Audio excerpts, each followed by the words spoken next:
This Torah class is brought to you by TorahAnytime.com. Okay, good evening, friends. I want to share with you the very interesting account of how the life of Rabbi Chaim Hakoheins was affected by the pirates of Malta. When we were in Italy this winter, we saw the iconic row of many Gedolim buried in Livorno. You had the Chida, where the Chida was originally buried, Shar HaMelech, Yad Malachi. You had Rabbi Yehuda Saraf, and we were very moved when we were at the kever of Rabbi Chaim Hakoheins. Chaim Hakoheins was from Ir Aram Tzova. He was from Syria. He was a student of Rabbi Chaim Vital. Can you imagine being by a kever of a student of Rabbi Chaim Vital? He wrote a sefer on Shulchan Aruch al pi Kabbalah called Tur Barekes. One of my favorite all-time Kedushim comes from the Tur Barekes. The idea, the Tur Barekes, by the way, the Belzer Rebbe was a very big proponent of Sefer Tur Barekes. He has a chidush that the light in the Megillas Esther is even above and beyond the light of the Torah itself. Be it as it may, the Chida quotes the Tur Barekes, and he quotes the Svarma of Rabbi Chaim Hakoheins. For example, in 1754, the Chida writes that he traveled through on Yud Aleph Cheshvan in 1754, and he saw a sefer called Toras Chacham. Toras Chacham was one of the Svarma of Rabbi Chaim Hakoheins. There's a sefer on Rus called Migdal David that was plagiarized and was written by Rabbi Chaim Hakoheins. He wrote a sefer on Shulchan Aruch on Yardea, and in the Hakdama to the Sefer Toras Kohen, Rabbi Chaim Hakoheins tells us the saga of his encounter with the Knights of Malta. So he first begins his Hakdama by telling us his ancestry. He is Chaim Hakoheins, the son of Avram Hakoheins, the son of Yitzchak Hakoheins, the son of Avram Hakoheins, who's buried next to Yechezkel HaNavi. So that means he hails from Iraq. And he writes that he was involved in writing his Sfarim for 20 years. Okay, so he has manuscripts, 20 years worth. None of them were published. He has a sefer on Shiurim called Ataras Shalom. He has a sefer on Eicha called Meginas Lev. He has a sefer on Esther called Ataras Zahav.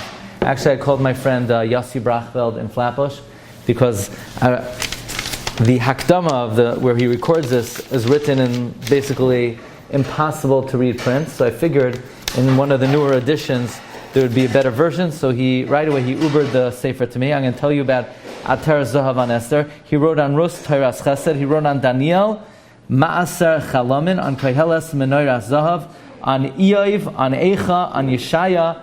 And he wanted to start his publishing stint with Esther. Why? He says it's small and it would be a way of commemorating the miracles Hashem did for him. So he sends it off to the publisher. And 2 years pass, he doesn't hear anything from the publisher.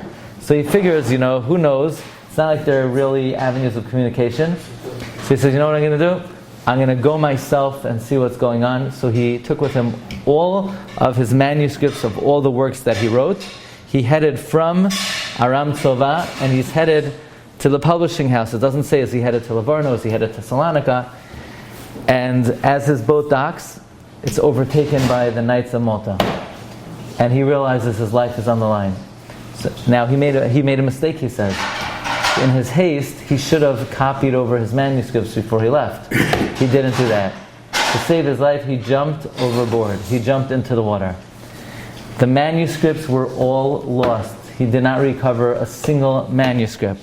He himself, his life was in jeopardy. Somehow, miraculously, he lands ashore. Him and his son, they're on the top of the mountain, barely could breathe. They have no food, they had no clothing, and somehow, miraculously, they were saved. And now Rabbi Chaim Hakoheins rewrites some of the works that he wrote for the first time. So, it's interesting, the Chida quotes a very beautiful pshat from the Tur Barekes. The Chida says from Tur Barekes, why is Shavuos called Shavuos? Is it the festival of weeks? The Chida says, because when Hashem gave us the Torah, He swore to us that He would never abandon us, and we swore our allegiance to Him. Now, this is an amazing account of where we have a great Chacham whose life was affected by the pirates of Malta.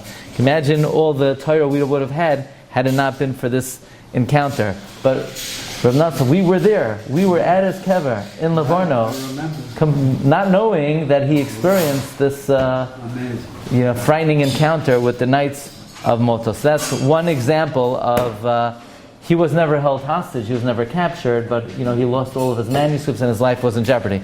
And then maybe on the bus we'll speak about one more Chacham, Rabbi Yehuda Saraf, who in fact was held captive by the Knights of Malta. Okay. You've just experienced another Torah class brought to you by TorahAnytime.com.